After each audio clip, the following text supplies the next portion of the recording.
আচ্ছা, এই আগের ক্লিপটা নিয়ে একটু পরে বলছি, আগে মেইন ভিডিও শুরু করি।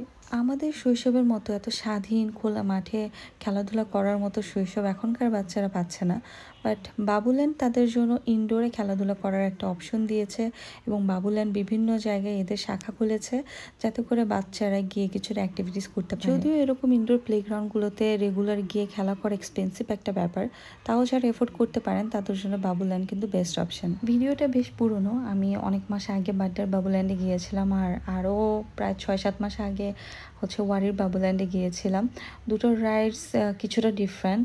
আমি আরও কয়েকটা প্লে জোন, বাবুদের প্লে জোন নিয়ে ভিডিও দিব। আর আপনারা কে কোথায় গিয়েছেন এবং কোন প্লে জোনটা বাচ্চাদের জন্য বেশি ভালো, কাইন্ডলি কমেন্ট করে জানাবেন। আর যারা যারা এখনও বাবুল্যান্ডে যাননি, তারা কোথায় কোথায় আছে এটা জানতে চান, তারা গুগল করে নিতে পারেন, ওদের ফোন দিয়ে জানতে পারেন। আর একটা ইনফরমেশন আমি দিয়ে নিই, সেটা হচ্ছে বাবুল্যান্ডে ঢুকতে হলে অবশ্যই সবার মোজা পরে ঢুকতে হবে, তাই বাসা থেকে মোজা নিয়ে যাওয়া বেটার। আর যদি না নেন তাহলে ওদের ওখানেই 150 থেকে 200 টাকা পার পেয়ার মোজা কিনতে পাওয়া যায়, সেগুলো কিনে পরে দেন ঢুকতে হবে। বাবুল্যান্ডের মেইন অ্যাট্রাকশন এই বলের এবং স্লাইডের জোনটা। আমার বেবি এটা খুব পছন্দ করে। যেহেতু আমার বেবি তখন অনেক ছোট ছিল, তো এক আপু ওকে হেল্প করছিল স্লাইড কাটার জন্য, অ্যান্ড ও খুব অবাক হয়েছে এটা ভেবে যে ওকে কেন ফেলে দিল। এই ব্যাপারটা আমার কাছে বেশ ফানি লেগেছে। আর এখানে আমার ভাসুরের ছেলে, আমার ননাসের ছেলেও গিয়েছিল, তারাও বেশ এনজয় করছিল। বাবুল্যান্ডে কিন্তু ডিফারেন্ট ডিফারেন্ট এইজের বেবিরা যায় এবং সবাই কিন্তু এখানে ভালো পার্টিসিপেট করতে পারে। আমার বেবির তখন 1.5 বছর ছিল এবং ও একা একা বেয়ে উঠতেছিল। আমি যদিও ভয় পাচ্ছিলাম, বাট হি ওয়াজ এনজয়িং। আমার বেবি সারাদিন বাসায় একা একা থাকে এবং একা একা খেলাধুলা করে, তো এরকম প্লেগ্রাউন্ডগুলোতে যখন ও অন্যান্য বাচ্চাদের সাথে খেলাধুলা করে আমার কাছে খুব ভালো লাগে। কারণ বাচ্চাদের জন্য কিন্তু এরকম অ্যাক্টিভিটিস খুবই হেল্পফুল, তাদের মেন্টাল গ্রোথ, ফিজিক্যাল গ্রোথ, এগুলোর জন্য কিন্তু বাচ্চাদের এরকম অ্যাক্টিভিটিস খুবই দরকার। তো এরপরে যে জাম্পিংয়ের ওখানে আপু ওকে ছোট বেবিদের সাথে জাম্প করতে বলছিল, বাট ও যাচ্ছিল হচ্ছে বড় বেবিদের সাথে জাম্প করতে। বড় বেবিদের সাথে ধাক্কা লেগেও ব্যথা পেতে পারে, সেই কারণে আপু ওকে বারবার এই সাইডটাতে নিয়ে আসছিল।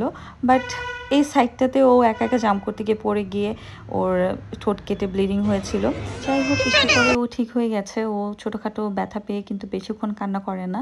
আর ওইদিকে ওর বাবা হচ্ছে মাসাজ চেয়ারে মাসাজ নিচ্ছিল, আর ওর রিভিউ শুনে আমরাও নিয়েছি এবং আমাদেরও খুব ভালো লেগেছে। বাট মেয়েদের জন্য এই মাসাজ চেয়ারের জোনটা একটু আলাদা হলে মনে হয় বেশি ভালো হতো। তো এই যে দেখুন, আমার বেবি কিন্তু ততক্ষণ একদমই নর্মাল, ও ব্যথা পেলে 1-2 মিনিটের বেশি কখনোই কান্না করে না, আলহামদুলিল্লাহ।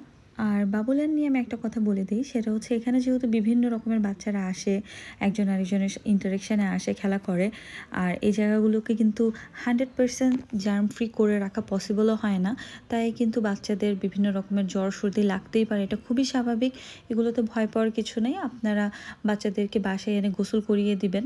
আমার বেবির নর্মালি যেটা হয় যে এখান থেকে আসার পরে সবসময় ঠান্ডা বা জ্বর লেগেই যায়, বাট আমি এগুলো নিয়ে ভয় পাই না, কারণ এগুলোর মাধ্যমে কিন্তু বাচ্চাদের একটা ইমিউনিটি সিস্টেম বিল্ড আপ হয়, আর যা বাচ্চাদের জন্য কিন্তু খুব জরুরি। তো এরপরে আমার বেবি রোল প্লেয়িং যে জোনগুলো ছিল ওখানে গিয়ে খেলা করছিল, আমি ওর সাথে গিয়ে খেলেছি, কারণ ছোটোবেলায় আমারও পুতুল খেলতে খুব ভালো লাগতো।